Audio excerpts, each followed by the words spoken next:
Assalamu alaikum wa rahmatullahi wa barakatuh. Dear viewers, welcome to Khatme, which is the finality of prophethood, and I'm your host. My name is Shah Ahmed Madani. In the Quran, Allah subhanahu wa ta'ala said, Bismillah ar-Rahman ar-Rahim, ما كان محمد أبا أحد من رجالكم ولكن رسول الله وخاتم النبيين. Prophet sallallahu alayhi wa sallam says, أنا خاتم النبيين لا نبي بعدي.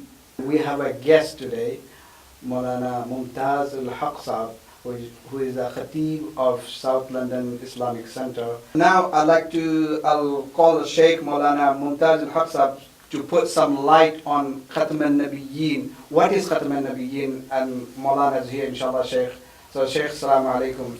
We welcome you to our program, which is Khatme al-Nabiyyin. So Maulana, Allah Ta'ala says in the Quran, مَا كَانَ مُحَمَّدٌ أَبَا أَحَدٍ مِّن رَجَالِكُمْ وَلَكِنْ رَسُولَ اللَّهِ وَخَاتَمَ النَّبِيِّينَ. In that verse, we can see this Nabi and Rasul. So what is the difference between Nabi and Rasul? Can you put some light on that? In this verse, as you mentioned, Allah has used both terms, Nabi and Rasul. Yes. Allah says, مَا كَانَ مُحَمَّدٌ أَبَا أَحَدٍ مِّن رِجَالِكُمْ وَلَكِنْ رَسُولَ اللَّهِ.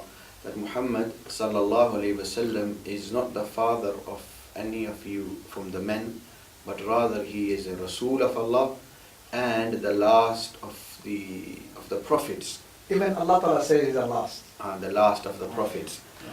In some recitations, qira'ats, it is said, it is pronounced as Khatim al-Nabiyyin, which means the seal of all the prophets. Just as when you have a container and you close it and then you seal it so no one can take anything in and out. So here Allah uses the term Khatim al-Nabiyyin or Khatim al-Nabiyyin, so as though all the prophets have, which Allah wanted to send, have all been sent, and now the Prophet sallallahu alaihi wasallam, as though he was the last, and he's put a seal on this whole line of prophethood. And so there is simply no more. There is no concept of any prophethood after the Prophet sallallahu alaihi wasallam. What is the Khatme al-Nabuwwat and why we call Khatme al-Nabuwwat? Yeah. Now, Khatme al-Nabuwwat is a very fundamental and important belief of the Muslims. We regard Prophet Muhammad sallallahu alaihi wasallam as Khatam al-Nabiyyin, as seal of all the prophets, as the last of Allah's messengers and prophets.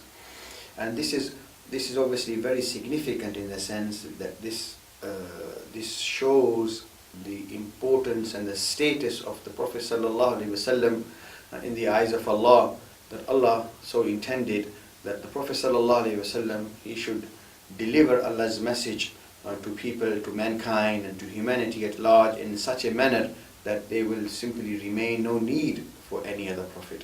As we see all previous prophets, Ibrahim alayhi salam, Nuh alayhi salam, Musa alayhi salam, and Isa alayhi salatu wasalam as well, they were all sent for their respective nations. But when the turn of Prophet Muhammad sallallahu alayhi wasallam came, Allah commanded the Prophet to say, قُلْ يَا أَيُّهَا النَّاسُ إِنِّي رَسُولُ اللَّهِ إِلَيْكُمْ جَمِيعًا. Say, O you people, I have been sent as a messenger of Allah to all of you. So the Prophet sallallahu alayhi wasallam is a prophet for the whole of mankind, for the people in his time, the Arabs, the non-Arabs, and for the generations to come all across the world. So if the Prophet ﷺ is a universal prophet and the prophet for the whole of mankind, then there is no need for another prophet. So Maulana Shaykh, can you tell us about the character or personality of prophet? What kind of people, what kind of character should be, if somebody claim prophethood, so what kind of character have to be or personality? First thing we ought to understand is that you can't become a prophet simply because you want to be a prophet. You can be anything else. You can be a Hafizab, you can be a Shaykhul Hadith, you can be a Mufti, you can be an Alama, You can be sheikh, big sheikh, you can be an imam, but you can't be a prophet simply because you want to be a prophet. Allah chooses the people that Allah wants to bless with nubuwwat and risalat. And all the prophets who are going to be chosen by Allah had already been chosen before humanity was sent down to earth, before Adam alayhi salam came down. Allah has mentioned this in the Quran, in Surah Al Imran. Before Allah sent humanity to earth, Allah had two big events, as it were, two big gatherings in the heavens, in Alimul Arwah. The first one is mentioned in Surah Al-Araf, in the 9th juz, when Allah says, وَإِذَا أَخَذَ رَبُّكَ مِنْ بَنِي آدَمَ مِنْ ظُهُورِهِمْ ذُرِّيَّتَهُمْ وَأَشْهَدَهُمْ عَلَىٰ أَنفُسِهِمْ أَلَسْتُ بِرَبِّكُمْ. When Allah gathered all the souls and asked them, am I not your Lord? And they all confessed, indeed you are our Lord. And then from there, Allah separated the souls of the prophets, of the people that Allah wanted to bless with the nubuwwat and risalat, and Allah then put another proposal in front of them. And this is mentioned in Surah Al Imran, وَإِذَا أَخَذَ اللَّهُ مِيثَاقَ النَّبِيِّينَ لَمَا آتَيْتُكُم مِّن كِتَابٍ وَحِكْمَةٍ ثُمَّ جَاءَكُمْ رَسُولٌ مُصَدِّقٌ لِمَا مَعَكُمْ لَتُؤْمِنُنَّ بِهِ وَلَتَنْصُرُنَّ. When Allah took this pledge, it's known as مِيثَاقَ النَّبِيِّينَ, this pledge of the prophets. And Allah said to them, when I make you prophets, then should another prophet, another messenger come unto you, then you all have to believe in him and assist him. And أَقْرَرْتُمْ وَأَخَذْتُمْ عَلَىٰ ذَلِكُمْ إِسْرِي. Do you agree to abide by these conditions and this pledge? And all the prophets, they gave their allegiance and they gave their pledge that they will agree to what Allah was saying to them. And so Allah so destined right from the beginning that Muhammad sallallahu alaihi wasallam should be the last of the prophets. And in fact, Allah blessed him with such a status that even all other prophets were given nubuwwat and risalat on the condition that they will believe in Muhammad sallallahu alaihi wasallam. So that's the first thing, that prophets are chosen by Allah. Okay. And then, as well as being chosen by Allah, then obviously there are certain other important characteristics which are common to all prophets and which are essential for a person to be a prophet. The first one is that all prophets were truthful. Right. And even before being prophets, they were never known to lie. They were not liars. Because if a person is a liar, so it means you can't trust that person. Never. Yeah, and then if a person is known to be a liar, then how will people be able to distinguish whether what he is saying is a lie or is the truth? So all prophets are truthful. This is why even the Prophet ﷺ, when Allah blessed him with the nubuwwat and risalat, and the first thing that Prophet ﷺ presented in front of the people was his own personality. That, look at me, I've lived a substantial part of my life amongst you, and how have you found me to be a truthful person or a liar? And everybody agreed that you're truthful. So being truthful is very, very important to being a prophet. And along with truthful, another important characteristic is being trustworthy. Right. Because if you can't be trusted with something, then if a person can't be trusted with ordinary things, then nubuwwat and risalat is such a big thing, it's such a huge responsibility and a burden. And so all prophets have to be truthful and trustworthy. And along with that, they have to be kind and merciful. As Allah says about the Prophet sallallahu alaihi wasallam, لَقَدْ جَاءَكُمْ رَسُولٌ مِّنْ أَنفُسِكُمْ عَزِيزٌ عَلَيْهِ مَا عَنِتُّمْ حَرِيصٌ عَلَيْكُمْ بِالْمُؤْمِنِينَ رَءُوفٌ رَحِيمٌ. Just as Allah is Rahim, so his Prophet sallallahu alaihi wasallam was also Rahim. All prophets are kind and merciful. And they are all wise as well. And they have to be intelligent, because in any nation, in any community, there are all sorts of people. There are educated people, intelligent people, and to talk about Allah and to get people to believe in something they can't see, and to submit to Him, and then live their lives the way He wants. And to many people, this can be a very difficult issue. Right. And so the prophets have to deal with all such things, very wisely and intelligently.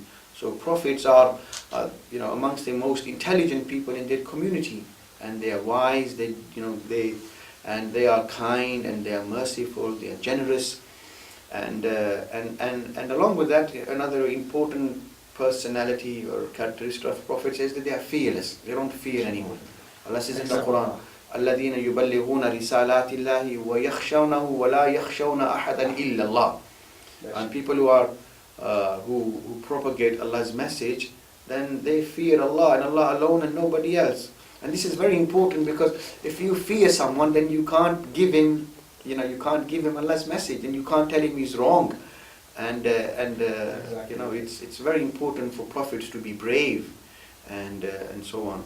And so these are some basic characteristics of prophets, without which it would be unfitting to imagine a prophet without such sublime character. Right. And as well as this one, another important quality of prophets is their role of good character, because to deal with people, you have to have good personality, good character to be able to relate to people. If people can't relate to you and you don't set a good example, then people obviously will not look up to you. Rather they will look down, and to look down upon any prophet is kufr. So prophet have to be kind, merciful, trustworthy, and other side he have to be strong and brave. Yeah. Then he can give the message to other people also without right. fear of anybody. That's right. Okay. So Prophet ﷺ said there will be 30 people who are going to claim prophethood. So can you put some light on those kind of people who claim first and why? Nubuwwat and Risalat is such a important status, and such a sublime status, that a Nabi is regarded with the utmost respect in his community. And throughout the history, many people have taken this as a shortcut route to gaining fame and popularity. And the Prophet ﷺ was aware of this, and he prophesied that there will come 30 people who will make claim. سَيَكُونُ فِي أُمَّتِي ثَلَاثُونَ كَذَّابُونَ الدَّجَّالُونَ. There will be 30 people from this ummah, from the ummah of Muhammad sallallahu alaihi wasallam. In other words, they would have been Muslims or born in Muslim households with Islamic backgrounds, and they will claim to be prophets. And the Prophet sallallahu alaihi wasallam has referred to them as kadhabs. In Arabic, the general word for a liar is kadhib. Right. But in Arabic, when you say kadhab, that means a liar of the highest caliber. Because when a person lies in ordinary things, then it is also bad, but then that affects only the person you're lying to or about. And what a prophet says affects the whole community. So if a prophet lies, then that means the whole community or the whole nation is going to be deceived and cheated. And so the Prophet ﷺ referred to all such people as kadhabs and dajjals, people of liars of the highest caliber, and dajjals. Now dajjal means someone who's a cheat, who deceives people and cheats people. And so when a man who's not a prophet and claims to be a prophet, and then he's cheating people, he's making a claim to something he has no right. He's saying Allah has chosen me when Allah hasn't done such when Allah hasn't done such a thing. And Allah has referred to in the Quran about such people as well. وَمَنْ أَظْلَمُ مِمَّنِ افْتَرَى عَلَى اللَّهِ كَذِبًا. Who can be a greater wrongdoer than someone who makes up a lie against Allah? And in another verse Allah says, وَمَنْ أَظْلَمُ مِمَّنِ افْتَرَى عَلَى اللَّهِ كَذِبًا أَوْ قَالَ أُوحِيَ إِلَيَّ وَلَمْ يُوحَ إِلَيْهِ شَيْءٍ. Who can be a greater wrongdoer than someone who makes up a lie upon Allah and then says Allah has sent revelation upon me when Allah has done no such thing? Okay, so we'll go back to our question again. So when was the first claim, and by who? Is there anybody who claimed first to be a prophet?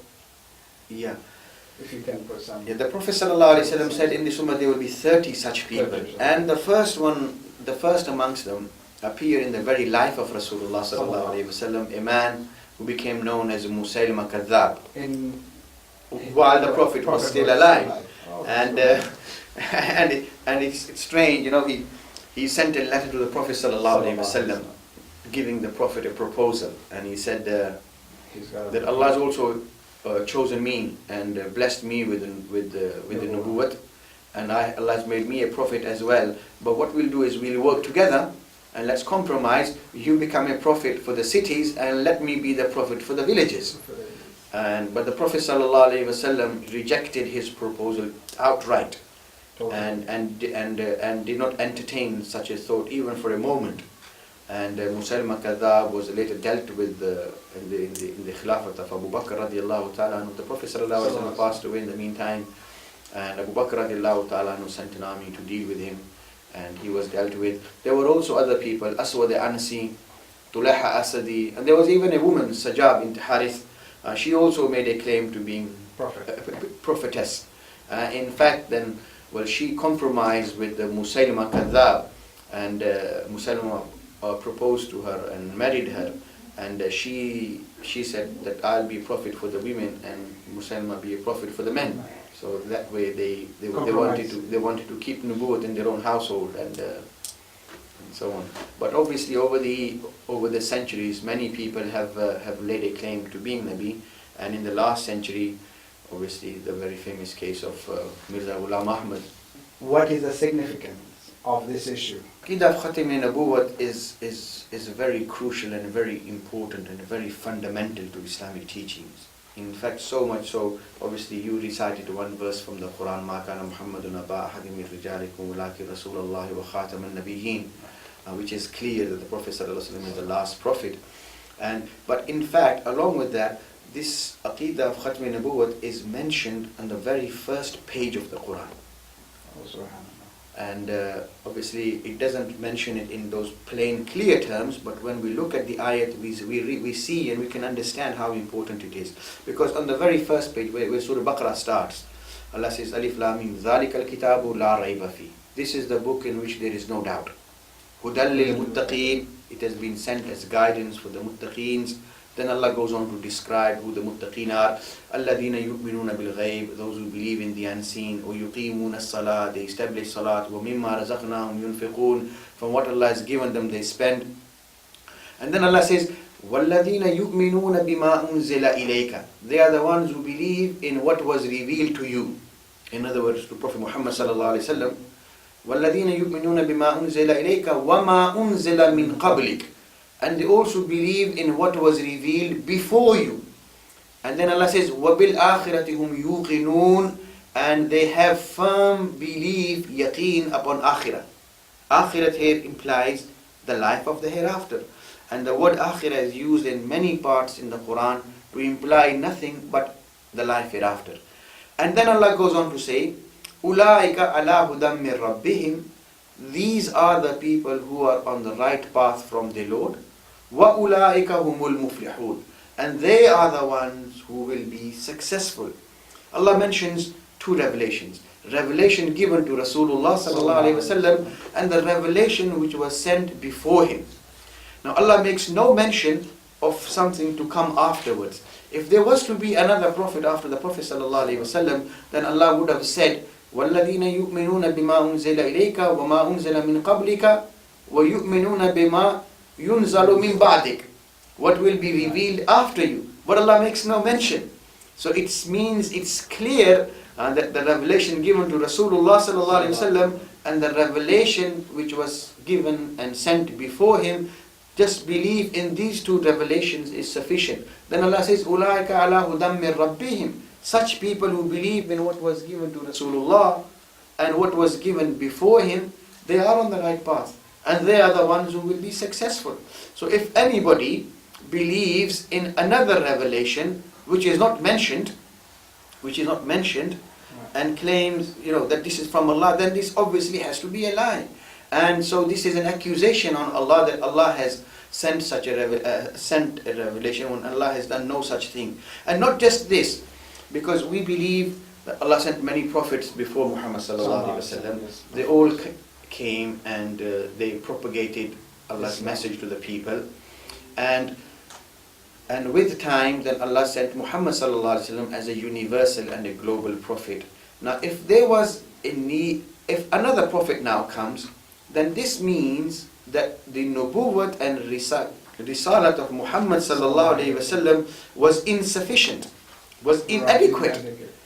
Otherwise, why would another prophet need to come? When Allah has specifically declared, Al-yawma akmaltu lakum deenakum wa atmamtu alaykum ni'mati wa raditu lakum al-islam deena. Deen has been perfected. The Prophet ﷺ has propagated whatever Allah wanted him to propagate to the people, and he is a universal prophet. He is the last of the prophets. And now if somebody comes along and he says he is a Nabi and people have to believe in him as well, that means that Iman upon the Prophet ﷺ only is not sufficient for people's for the salvation of people. So claim to Nubuwwat is a direct attack on the personality of the Prophet ﷺ, that his Nubuwwat and Risalat is not good enough, which is a very very serious claim. Hence this was not entertained even for a moment right from the beginning of Islam. And the Prophet ﷺ said there will be people, they will make claims, and whenever anybody does, then the guidance is there for Muslims to reject all these claims. So if they reject, where they look for the Quran and Hadith? Well, obviously the message is clear in the Quran, the message is clear in Hadith of the Prophet ﷺ. This is a mutawatir issue. Now obviously our viewers perhaps know what the word mutawatir means. Mutawatir means, this is an issue which has been transmitted so much so that it's just not possible to deny it. And not just mutawatir, but the ummah has taken a united stand on this issue right from the beginning. In fact, mashallah, when we see that in the previous nations Allah used to send prophets, but because Muhammad sallallahu alaihi wasallam is the last of the prophets, there is no more revelation to come. So because the prophet was the last prophets and no more revelation to come, so Allah blessed this ummah with ijma. Ijma is very, very important. So can you just put some light on ijma? What is ijma? Why we call it ijma? Ijma means consensus. Right. So when people of authority, people of knowledge, people of understanding, and mashallah, people that the ummah looks up to, when they get together and they have consensus on an issue, then that is also regarded as authority in matters of deen. And the Prophet ﷺ has given assurance that Inna Allah la yajma'u ummati ala dalala, or Inna Allah la yajma'u ummatu Muhammadin ala dalala, which means Allah will never allow my ummah to unite upon something which is wrong. So when the ummah unites upon an issue, that means that has to be haqq. And so because there was no more revelation to come, so Allah, in order for people to be aware and to understand that the haqq, Allah left the door of Allah opened rather a new door, the door of ijma. And mashallah, the first thing that the ummah made ijma on was the finality of the Prophet ﷺ. So when people like Musaylama al-Kadhdhab and others, they laid claim to nubuwwat, all the Sahaba, they were united on the stand that the man is a liar and he needs to be dealt with, and so they dealt with him on a united platform. So Allah blessed this ummah with ijma because the Prophet was Khatamun Nabiyyin, and then the ummah took up this responsibility, and the first ijma they made was with regards to the Khatme Nubuwwat of Muhammad sallallahu alayhi wa sallam. So we got Khatme Nubuwwat from there also. So the same question, why Muslims feel so strongly about this issue? Well, obviously now, because like I said, if to believe in another prophet, it would automatically mean that the nubuwwat and risalat of the Prophet ﷺ is not good enough anymore. So another prophet comes, and if a prophet comes, then we have to believe in him. And when we see, nubuwwat and risalat is such a fundamental issue. You see, Jews believe in prophets, right? Christians believe in prophets, yes, and Muslims believe in prophets. And not only do they believe in prophets, Jews also believe in God, in Allah. Christians believe in Allah, Muslims believe in Allah. But what separates the Christians from the Jews and then the Muslims from the Christians and the Jews is not just belief in Allah, but rather belief on their respective prophets. Christians believe in Musa alayhi salam, Christians believe in all the prophets before Isa alayhi salam as well, and Jews believe in all the previous prophets. But when Isa alayhi salam came, and the Jews did, or the majority of the Jews did not acknowledge him to be a prophet of Allah, and some of them did, So those who acknowledged Isa alayhi salam, they became his followers, and they became a new nation. They became Christians. So then, on the arrival of Isa alayhi salam, then you had two nations, the Jews and then the Christians. Now when Muhammad sallallahu alaihi wasallam came, there were people from amongst the Jews and the Christians who accepted Muhammad sallallahu alaihi wasallam as well. But it was mostly the Arabs who accepted the Prophet sallallahu alaihi wasallam as a Nabi of Allah and a Rasul of Allah. And because the Prophet sallallahu alaihi wasallam told them and taught them about Musa alayhi salam and Isa alayhi salam, so they believed in them as well. But the Christians, from amongst the Christians who did not acknowledge Muhammad sallallahu alaihi wasallam to be a prophet of Allah, they remained as Christians. And those who acknowledged Muhammad sallallahu alaihi wasallam as well, then they became Muslims. So Muslims, Christians and Jews, the things which separate us is not just belief in Allah, but belief in Rasul of Allah, belief in a Nabi of Allah. So now, if there is another prophet, if there was to be another prophet like Mirza Ghulam Ahmad Qadiani laid a claim, so now people who refuse him or deny him and reject him if he was a prophet of Allah, just as those previous Christians and Jews are regarded by Muslims as kafirs, then so such Muslims who don't accept Mirza Ghulam Ahmad Qadiani or any other person who makes claim to be a Nabi, then in their eyes, all such Muslims would be kafir. So we'll talk about Mirza Ghulam Ahmad Qadiani after this short break, inshallah. So Sheikh, we have to go for a break, inshallah. So we'll come back after the break. So dear viewers, stay tuned, don't go away. We'll come back after this short break, and inshallah there's a topic studied, so strongly is going toward Mirza Ghulam Ahmad Qadiani. So we'll know about who is and where he come from, and from his childhood, his birth, childhood, and his father, everything, inshallah. So Sheikh is here, he will put some light on the Mirza Ghulam Ahmad Qadiani after this short break, inshallah. Assalamu alaikum wa rahmatullahi wa barakatuh.